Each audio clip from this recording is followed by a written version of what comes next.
बिस्मिल्लाहिर्रहमानिर्रहीम। मैं Mohammed Asif, registry professional technologist. आज मैं आपसे एक इम्पोर्टेंट एक्सपीरियंस शेयर करना चाहता हूँ, जो मेरा अपना एक प्रैक्टिकल एक्सपीरियंस है। मेरे अपने एक बड़े करीबी दोस्त, उनसे मेरी इस पर डिस्कशन हुई। आपने थंबनेल देख लिया होगा। हमारा जो टॉपिक है कि बच्चों को जो हम सोचते हैं उस मुल्क से बाहर भेजने का, पढ़ने के लिए, स्पेशल स्टडी के लिए, उसकी बात कर रहा हूँ। मैं जॉब पे नहीं आ रहा या मैं बाकी चीज़ों पे नहीं आ रहा, सिर्फ मैं बच्चों को बाहर स्टडी के लिए भिजवाने पे जो हमारा एक आजकल हर लोग कहते हैं बहुत ज़्यादा हाई, ये शुरू से रहा है। ठीक है, ये आपकी बात नहीं है। यहाँ पर जब से ये मुल्क बना है, ये जब से हमने होश संभाला है 90 की दहाई में, इस मुल्क के अंदर हर बंदे की कोशिश थी कि किसी तरीके से हमारा एक फ़र्द बाहर चला जाए मुल्क से, घर का एक आध बंदा, ताकि वो उसके सर पे बाकी घर चलता था। ये शुरू से ही है। जिस घर में डॉलर की कमाई आती है, जिस घर में पाउंड आते हैं, रियाल आते हैं, दिनार आते हैं, उस घर को इस मुल्क में महंगाई से कोई फ़र्क नहीं पड़ता। ये अभी की बात नहीं है, ये शुरू से ही है। अब इस वाले से बहुत सारी चीज़ें हैं जो हम बाद में डिस्कशन करेंगे, जो इसके रिलेटेड हैं। लेकिन आज मैं बात करना चाहता हूँ सिर्फ जो मुल्क से बाहर, जो बच्चों को पढ़ाई के लिए भेजना चाहते हैं, ताकि बच्चे वहाँ जाकर सेट हो जाएँ, वहाँ उनका डॉक्यूमेंट प्रोसेस हो जाए, उनका वहाँ का नेशनलिटी मिल जाए, वहाँ का वर्क परमिट मिल जाए, और वे वहाँ पर अपना वो कैरियर एस्टेब्लिश कर लें और बाद में फिर हमें भी बुला लें। तो ये एक आज के नहीं, शुरू से ही हर वालिदैन की ख्वाहिश, मैक्सिमम में एक्सेप्शन हर जगह होती हैं, लेकिन 80-90% हर घर की ये ख्वाहिश हो रही है। क्योंकि जो ये सिर्फ पाकिस्तान नहीं, हर दुनिया के हर कंट्री में, कि जहाँ पर जो सिर्फ अपने लोकल इनकम पर रिलाई करता है, उस के बजाय जो लोग जिन घरों में इनकम बाहर से आती है किसी भी शक्ल में, कोई अजीज़ गया है, कोई अपना कोई फ़र्द गया हुआ है, तो वो उस घर को इकनॉमिकल कभी कोई इशू नहीं आया। ये इस मुल्क का, इस हमारे खत्ते का जनूबी एशिया का ये कि रियलिटी है। तो सिर्फ मैं ये बात करना चाहता हूँ कि जो लोग इस मुल्क में बच्चों को बाहर पढ़ाने के लिए सोच रहे हैं या प्लानिंग कर रहे हैं, उनके लिए मैं एक्सपीरियंस शेयर करूँगा कि हमारे एक दोस्त बड़े चकलू के, उनकी सारी उम्र गुजरी थी सऊदीया में। एक बड़ी अच्छी ऑयल कंपनी है, वहाँ पर अच्छी पोजीशन पे थे वो। अभी तो खैर रिटायर्ड होकर आ चुके हैं। मेरे सब पास बैठे रहते हैं, गपशप होती रहती है उनसे। तो वो इस बारे में बात हुई तो बड़ा अच्छा मुझे मैंने कैच पॉइंट वहाँ से मैंने नोट किया कि कहते हैं यार कि जब वो अपना एक्सपीरियंस शेयर करना चाह रहे थे, बाद में उसका एक कंक्लूजन निकाला। कहते जब वो सऊदीया में विद फैमिली रह रहे थे बड़ा अरसे से वहाँ पर, तो अभी के जो कवानीन में मुझे कोई अपडेट नहीं है, लेकिन जो उस वक्त वो बता रहे थे कि उस वक्त जो हायर एजुकेशन है मिडिल ईस्ट कंट्रीज़ में आफ्टर मैट्रिक, वो हम लोग जितने मर्जी वहाँ पर अच्छे सेटल हो, अच्छी हमारी सैलरी हो, हम लोग अफोर्ड नहीं कर सकते। हाँ, जब तक मैट्रिक तक एजुकेशन हम अपने बच्चों की अफोर्ड की है, वो भी अगर हम कंपेयर करें तो पाकिस्तान बहुत बड़ी ज़्यादा महंगी होती है। लेकिन वो लोग जब फैमिली साथ होती हैं तो उनको अफोर्ड वो कर लेते हैं, तो वो जो भी अपने एक्सपेंसेस को मैनेज करके वो बच्चों को वहाँ पर पढ़ाते हैं। अब जब बच्चे मैट्रिक कर लेते हैं तो 90% लोग फिर बच्चों को भिजवा देते हैं वापस, वहाँ से मूव कराते हैं। अब मूव कराने के बाद दो ऑप्शन होते हैं वहाँ पर बच्चों को।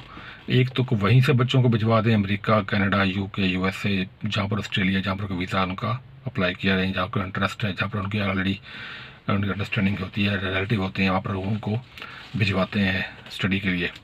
ठीक है, तो वो एक ऑप्शन वो था कि वहीं से वो बच्चों को वहाँ भिजवा दें और खुद मियाँ बीवी वो उधर रहें, जब तक जो बच्चा बड़ा होता है उस बच्चे को वहीं से भेज दे स्टडी के लिए।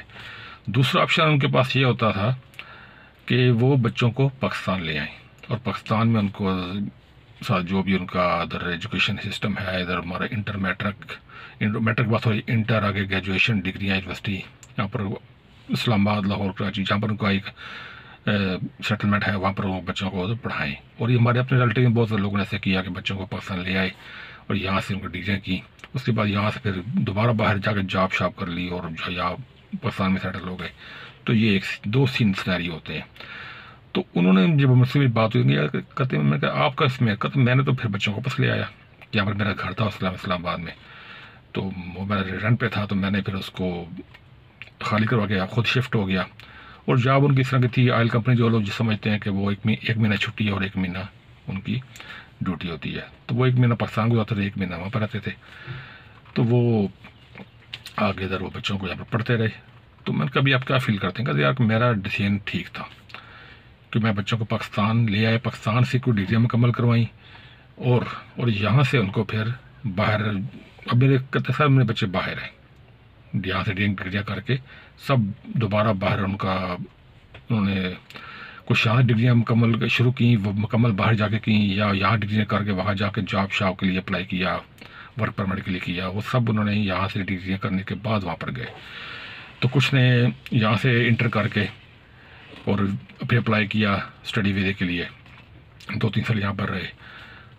तो मैंने कहा कि आप कैसे कहते हैं ठीक है मेरा यार, जो लोग वहीं से सऊदीया से ही डायरेक्ट चले गए या यूएई से डायरेक्ट चले गए, अमेरिका कनाडा बच्चे, और वहाँ पर बहुत जल्दी सेट हो गए और नेशनलिटी मिल गई, फिर वो पीछे उनके पेरेंट्स को भी उन्होंने बुला लिया। तो वो कहते यार कि बात ये है कि जो बच्चा वहाँ से सऊदीया साथ रहा है आपके शुरू से, वो अपने ख़ानदान से तो बिल्कुल बचपन में भी कट ऑफ रहा होता है, और जब आप उसको वहीं से भेज रहे हैं कनाडा, यूएसए, यूरोप जब भी गए, तो वो बिल्कुल फिर आपसे भी कट हो जाता है, क्योंकि जब उसकी एज होती है चीज़ों को ऑब्जर्व करने की, अपने अंदर जज्ब करने की, तो वो बच्चा तो ना आपके पास है ना अपनी फैमिली के पास है। क्योंकि फैमिली हमारा एक एसेट है, जो जित मर्जी हम इसको दुनिया की वो बुराइयाँ करें फैमिली सिस्टम की है, ये कि हमारा एक एसेट है, ठीक है। अल्लाह ने रिश्ते बनाए हैं, उनकी एक अहमियत है। तो वो जब उसने छोड़ दिया, वो चला गया, मतलब कि वो चले गए, तो वो इवन कि उनके फैमिली छोड़ो, उनके अपने जो औलाद है उससे भी रिश्ता उनका एक किस्म का कट ऑफ हो गया। कहता मेरे बच्चे हैं, मेरे बच्चे इधर आए हैं, यहाँ पर वो 3-4 साल यहाँ पर रहे, कुछ ने यहाँ पर इंटर किया, कुछ ने यहाँ ग्रेजुएशन स्टार्ट की, फिर वो वहाँ बाहर शिफ्ट हो गए, लेकिन उनका 2-4 साल यहाँ पर रहे, अपने फैमिली में रहे, कज़नों में आना जाना, रिश्तेदारों में शादियाँ, खुशी गमी में वो लोग आते जाते रहे, तो उनका एक बाउंडेशन क्रिएट हो गई अपनी फैमिली के साथ। हमारे साथ तो थी, हमारे बाहर खून है, लेकिन वो उनकी एक बाउंडेशन क्रिएट हो गई। तो वो बाउंडेशन जो एक टाइम था वो इस्टेब्लिश हो गई। अब वो जितना मर्जी टाइम जब दूर चल जाए उनकी, वो उनके साथ लिंक रहता है। प्लस कहते हैं कि जब उनकी वो बाउंडेशन ये क्रिएट हो गई, फिर जब उनकी शादियों का टाइम है, तो शादी में जब बड़े हाथ, हमें कोई मुश्किल नहीं पड़ी कि हम उनकी ख़ानदान में शादियाँ कर सकें, बड़े आराम से वो एग्री भी हो गए। तो अब कोई ना कोई बच्चा उनका, अब 4 बच्चे बाहर हैं उनके, ठीक है, कोई यूरोप में, अमेरिका में है, कोई यूएई में अच्छी पोजीशन पे हैं, ठीक है, वहीं से पढ़े, वहीं से सेटल हो गए, लेकिन हर महीने कोई ना कोई बच्चा उनका पाकिस्तान के विजिट पे होता है, कोई खुशी पे आ रहा है, कोई गमी पे आ रहा है, क्योंकि उनकी शादियाँ पीछे हैं, उनके रिश्ता आना जाना। तो ये कि सवाल हम किसी और जगह मौके पर, अभी बात लंबी हो जाएगी कि बात करेंगे कि पाकिस्तान में जितनी बड़ी बड़ी बुराइयाँ हों, पाकिस्तान रहने के लिए आज भी दुनिया के सस्ते तरीन कंट्रीज़ में से एक है, ठीक है, ठीक है। यहाँ से, ठीक है, यहाँ की जो महंगाई, यहाँ की करप्शन, यहाँ की वो चीज़ें अपनी जगह, लेकिन अगर आप बाहर से कमाई ला के यहाँ पर खर्च करते तो इससे ज़्यादा सस्ता मुल्क कोई नहीं है। और यहाँ की बात नहीं, ये बात शुरू से, जो लोग पुराने हमारी एज के हैं, जिन्होंने 90 की दहाई में अपना प्रैक्टिकल लाइफ स्टार्ट की, उन्होंने वो इस चीज़ की तायद करेंगे कि ये शुरू से ही हालात ऐसे रहे हैं, और अभी भी हालात तो वही हैं, अप डाउन के साथ चलते रहते हैं। तो अभी थोड़ा फ़र्क ये है कि थोड़ा सा ऑनलाइन है, फ्रीलांसिंग है, तो ये थोड़ा सा ये चीज़ें हैं कि जो हम डॉलर कमाते हैं उसके लिए बाहर जाने की ज़रूरत नहीं है, हम यहाँ रह के डॉलर कमा सकते हैं। तो उस पर हम अलग से, मैं एक सीरीज स्टार्ट करने लगा हूँ, वो उस पर हम बात करेंगे।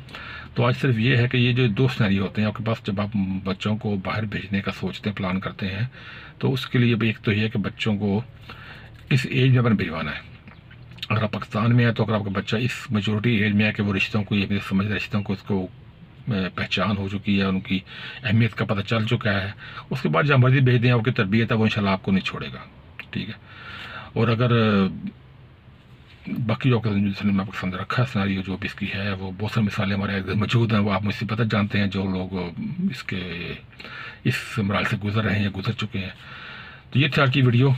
तो अगर वीडियो अच्छी लगे तो इसको लाइक कीजिएगा, चैनल को सब्सक्राइब कीजिएगा, दोस्तों से शेयर कीजिएगा, दुआ में याद रखिएगा। अल्लाह हाफिज़।